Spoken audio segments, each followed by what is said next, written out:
नमस्कार, मी हरीश. आपण पाहतात अमरावती सिटी न्यूज. मित्रांनो, महानगरपालिका निवडणुका जवळ येतात शहराच्या विविध भागामध्ये राजकीय चर्चांना पुन्हा एकदा उधाण आले आहे.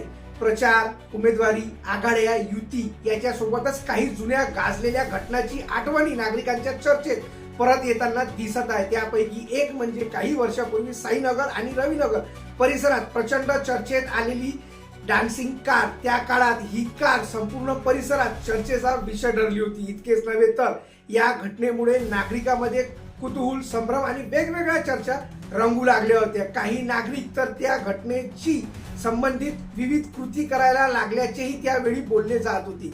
विशेष म्हणजे या प्रकरणात एका राजकीय नेत्यांचा किंवा नगरसेवकाचा संबंध असल्याची चर्चा मोठ्या प्रमाणात ऐकू येत होती. मात्र आजपर्यंत त्या डान्सिंग कारचा नेमका विषय काय होता, ती कार कुणाची होती किंवा त्या चर्चेमागील सत्य काय होते याबाबत कोणतीही अधिकृत माहिती किंवा स्पष्ट निष्कर्ष समोर आलेला नाही. तरी लोकांच्या मनात त्या घटनेची आठवण खोलवर रुतलेली असल्याचे दिसून येते.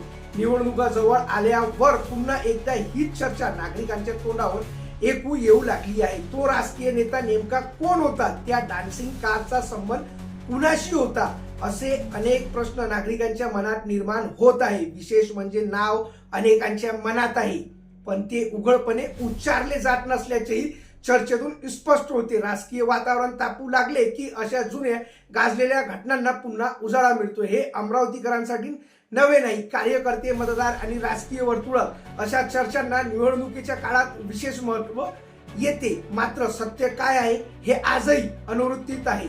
डान्सिंग कार ही केवळ अफवा होती की यामागे काही वास्तव होते, याबाबत नागरिकांमध्ये आजही प्रश्नचिन्ह कायम आहे. मित्रांनो, आगामी निवडणुकीच्या रणधुमाळीत ही चर्चा आणखी रंगणार की नाही याकडे आता सर्वांचे लक्ष लागले. तेव्हा मित्रांनो, आपल्याला काय वाटतं की डान्सिंग कार मध्ये होतं कोण, हे आपले प्रतिक्रिया कमेंट बॉक्स मध्ये कमेंट करून नक्की कळवा. चला तर मित्रांनो, पुन्हा भेटूया नवीन बातमीसोबत. तोपर्यंत पाहत राहा अमरावती सिटी न्यूज.